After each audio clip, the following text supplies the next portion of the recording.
Welcome to Down to Business with V, a show dedicated to bringing you actionable information to help protect you, your families, your businesses, and the community. I'm your host V, and today we're discussing romance scams, what they are, how to identify them, and what to do if you're a victim. Let's get down to business. From Atlanta, Georgia, to becoming a United States Marine, to Washington, D.C., and every place in between. Everybody calls me V. My goal is to bring you resources, education, and knowledge from sources you can trust that informs and protects to safeguard our families, our businesses, and the community. Now let's get down to business.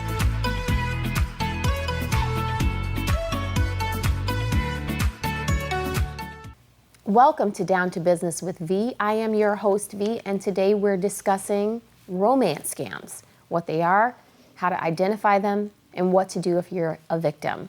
We have in the studio again with us today, Detective Amanda Davis from the Pensacola Police Department, also former Marine. Detective Davis, welcome to the show. It's good to have you here. Yes, always. I'm very excited about this topic today. Romance scams. Can we talk a little bit about what they are and how our audience can kind of relate to what these scenarios might be? Romance scams is when a cyber criminal will create a fake profile, fake information, pose as a fake person, and they try to sweet talk their way into a person's wallet, essentially.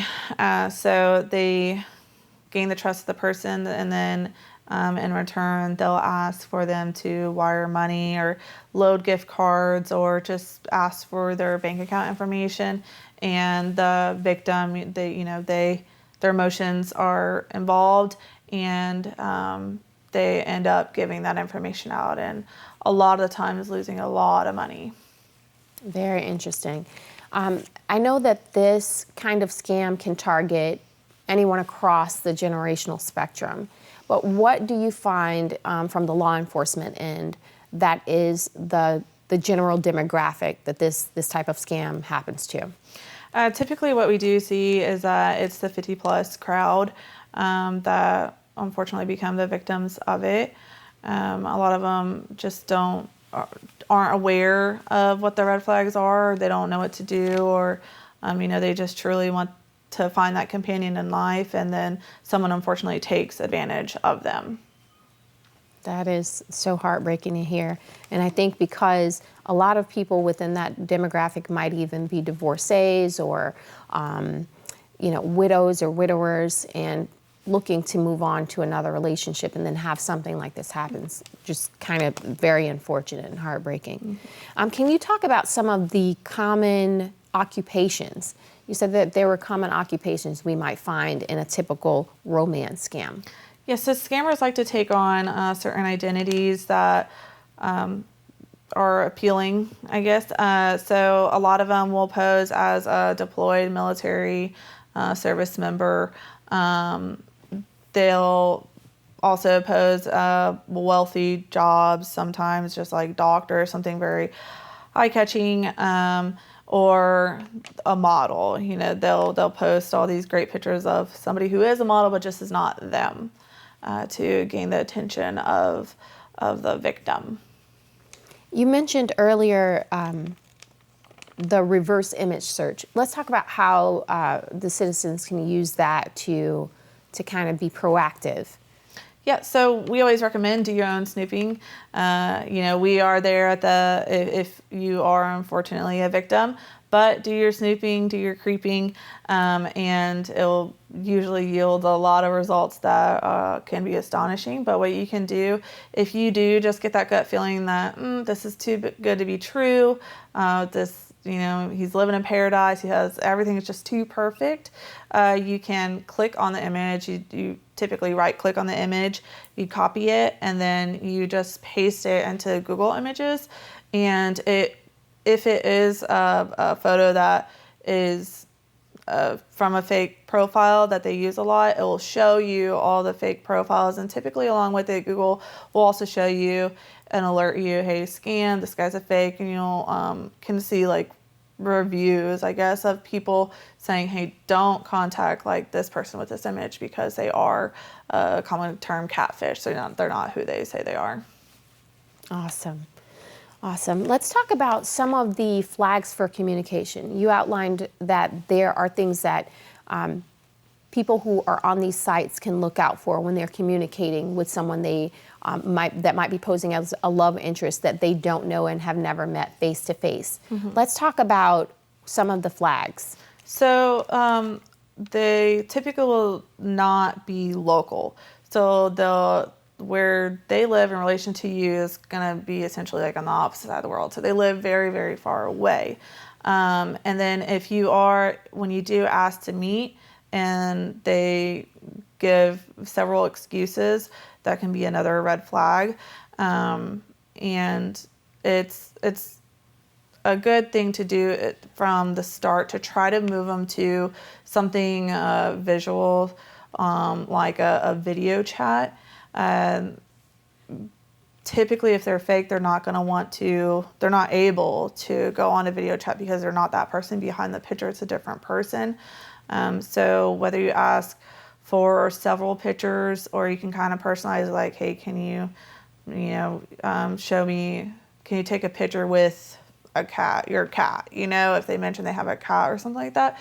And then if you ask for a very specific type of photo and they can't give that in return, it can be a red flag that they are not who is in that picture that they're saying. And then if they're trying to take things very fast, so if they're saying, can you send me money to buy a plane ticket for me to come see you? And it's in a very short amount of time, more than likely that money is not for the plane ticket. It's for them to keep and to successfully accomplish that scam. Very interesting. Can you give us some real life scenarios or maybe even a case study? You don't have to go into specifics of active cases, but some things that might have happened that would bring more life to what our audience might be seeing either in their own lives or in the lives of someone they may know. Yeah, so a typical scenario, how we see it typically play out on our end, it's a friend request with several compliments to make the person feel good and good about themselves, but the conversation moves extremely fast. So first it's a few compliments, then they want to establish, we are dating, we're in a relationship, I can't wait to see you, I miss you, and statements like that. And then, we're talking with like in a week, 2-week time span, they keep progressing the milestones of relationship. And then they get to the topic of money very quickly. And they're usually very straightforward about it. And sometimes, they will make the person, well, if you care about me, you'll do this. Or they'll try to play into those emotions and make the victim feel guilty. If you don't do this, then you really don't care about me. You must not really like me. And when they tap into the victim's emotions like that, the victim feels extremely bad and they want to care for that person. And out of the good of the heart, they then will do the transactions and wire the funds. And once those funds are wired, they're gone. What we see, a lot of it goes to third world countries, and it's impossible to actually track down and very hard to get the money back or to stop the transactions from going through. Yeah, and that goes for not only the wires, but money apps, cash apps, Zelle. And gift cards. If sometimes they'll say, hey, go to Walmart, go get me Xbox gift cards, put $1,000 on each. Okay, you got that. What is the serial number, the barcode on it, on the gift card, and then they retract the money from the gift card, and your money is just gone at that point. Very unfortunate. I know we talked a little bit in our pre-interview about what someone who's on one of these platforms can do to kind of mitigate becoming a victim of blackmail or something like that, in being very careful about what they send. Let's talk a little bit about that. Yeah, you never, I wouldn't say never, but you want to hold certain pictures sacred to you. You don't want to send compromising photos, especially to somebody that you're not exactly sure who they are. You don't want to send that compromising photo, because in return, if they are a scammer and you don't send that money and do the financial part of it, they will then quickly kind of flip a light switch, and then they're not your friend anymore, they're not your boyfriend anymore. They then become an enemy, and they'll use all those images against you and try to blackmail you until you do the financial side. And it kind of just at that point turns into a nightmare until that victim reaches out to law enforcement to be able to handle it. Let's talk a little bit about how someone can report if they're a victim. What happens on that law enforcement side? What's the information that you'll be looking to get from them? So with romance scams, since it's pretty much all leads to a financial matter, what we're going to need is the information on wherever those finances came from. So if it's a bank account, we need the bank information, we need your card information. And this is typically we like the victim to come in because we don't want that to be perceived to the public that police call and ask you for your card information, because it kind of goes along with if someone poses at us. So we usually request the victim to come in with all their card information, their account information, and anything that was compromised or potentially compromised.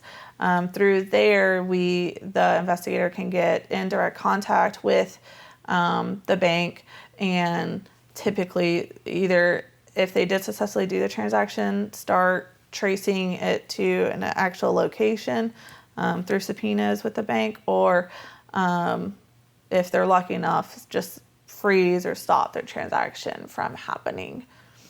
Great information.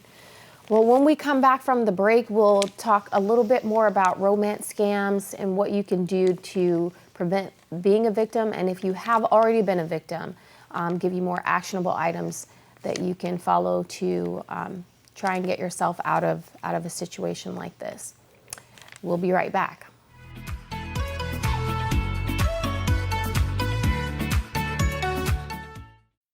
Every organization is responsible for ensuring cybersecurity. The ability to protect its information systems from impairment or even theft is essential to success.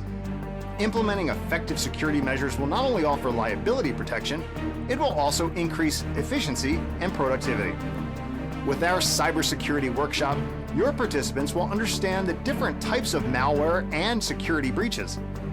Develop effective prevention methods which will increase overall security. They'll also understand the basic concepts associated with cybersecurity and what a company needs to stay secure. Find out more about training for you and your organization at vicargroup.com.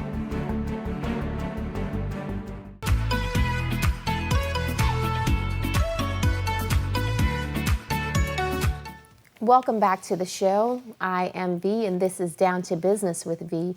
And we've been discussing on today's show romance scams, what they are, how to identify them, and of course what to do if you're a victim. We have in the studio with us Detective Amanda Davis from the Pensacola Police Department, and she's been sharing some very vital information with us about how to protect ourselves in these scenarios.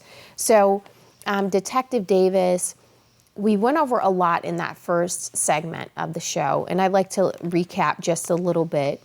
We talked a little bit about what romance scams are, and how they take place on different platforms, social media platforms, and dating platforms as well.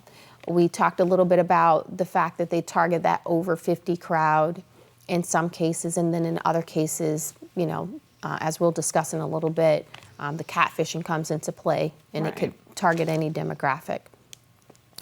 We discussed some of the ideal employment that is involved in these scams, and you said that they were military, doctors, models.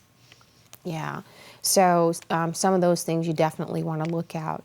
And then the flags for communication, you said look for like quick responses as if they've been scripted and can be used with multiple parties. Is that correct? Right, and common grammar errors or misspelled words or just not complete sentences at all. Okay, and we also discussed how to verify their identity. And you said try and get them into a video chat or post a picture with something, an item, their cat, or a household item, to prove that they are who they say they are, and it's real time. And you also talked about checking in during the break. You were saying they can check in. Yeah, if they're saying they're from Pensacola, even if you try to talk to them about something local, if they don't understand, what the Wahoos are, but they're saying they're from Pensacola. Well, everyone knows that the Wahoos is our baseball team here. So if they're not really picking up on just local known things, then that also can be a red flag. Yes. Let's talk a little bit in this segment about catfishing. I'd like for you to kind of break down what catfishing is and what the telltale signs of that is. So catfishing is acting.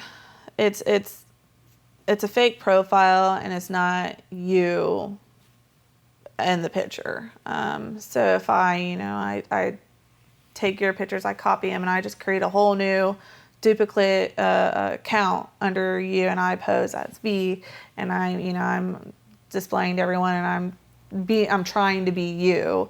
Or I'm just using your image to portray your image instead of mine. That's what catfishing is. But a lot of times with catfishes, they go the emotional route.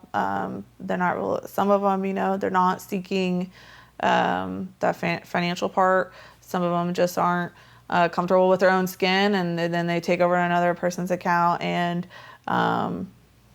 they try to act like them.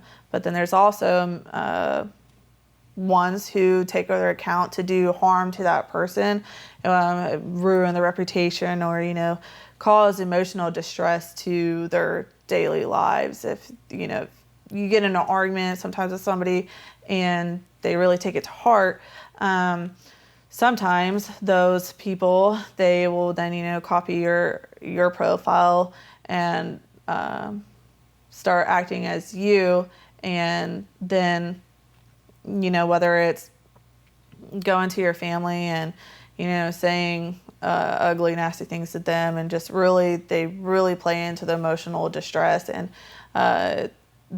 with that, though, that goes into cyber harassment, and a lot of times it can even go into like cyber stalking.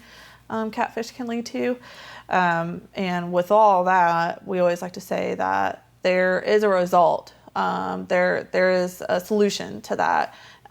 If that is your situation, they can definitely go to law enforcement, and those, cyber harassment, cyber stalking are crimes, and those are prosecutable. And I love to find the person behind it and hold them responsible for those. That's awesome and good to know, and empowering for the audience. In a different show, we kind of talked about the trend of non-reporting. Right. And why that occurs.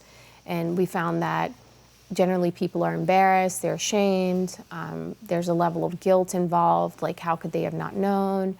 And then in some cases, they don't know who to report it to, like who do you tell? Yeah. And you're saying that your local police would be a good place to start. Absolutely. And it's common for the victims to to be embarrassed, feel ashamed, but also it is a big deal to us. And, you know, you do have to open up about your personal life and the decisions that you made. However, when you do open up to your local law enforcement and you do take that step to report the crime, a lot of the times, especially when it comes to cyber harassment, cyber stalking, we are able to track that person down and figure out who it is. And the end result typically is that, you know, you get that portion of your life back. You know, you don't have that cloud over you consistently of the person bothering you, your family, your loved ones. We handle that situation and bring some peace to your life. Good to know. One of the other questions that we wanted to address is if the perpetrator's on a social media site and they victimize a citizen, either get money from them through blackmail or extortion, or just through one of these scams by luring them in, telling them, you know, what they want to hear, and then getting money from them. What happens if, after they've gotten the funds, they take down their profile? Are they able to be tracked? They can. Technology is a great thing, and it provides us a lot of assistance. And just because they're not actively on there, there are ways that we can still figure out who is behind the profile. And that goes for a social media site as well as for a dating platform as well? Yes, I mean, if it's connected to the internet in some form or fashion, then we can typically get some sort of information from it. Wonderful, good to know. All right, and as we're wrapping up today, we've really covered a lot here. What would you say personally to our citizens as a law enforcement officer, a detective that handles these cases? What would you say to them in a scenario like this? If there's somebody at home, they're watching, and they're thinking, I've been a victim, what would you say to them in a situation like this? Yeah, if there is somebody sitting there saying that they are a victim, or they feel that they might be a victim, we're here for you. You know, that's our job, and we want to bring you peace, because if you really do fall victim to this, it can be a very stressful, overwhelming, embarrassing time in your life, and you kind of feel like you have lost control. But we can bring control back into your life, and we can stop the harassment that can take place. We stop that. So I'd say no situation is too small to report. We listen to everything. We investigate everything. So if it's a concern to you, it's a concern to us at the Pensacola Police Department. And there's no case that does not get investigated when it comes to our department. Yeah, and there are some people that are outside of the Pensacola area that will be watching this. Would you say that they should also report to their local law enforcement as well? Absolutely. The local law enforcement, the sites that it's at, whatever platform it is, contact that site too, because every social media platform or online dating site, any of those sites, they all have a security aspect to it too.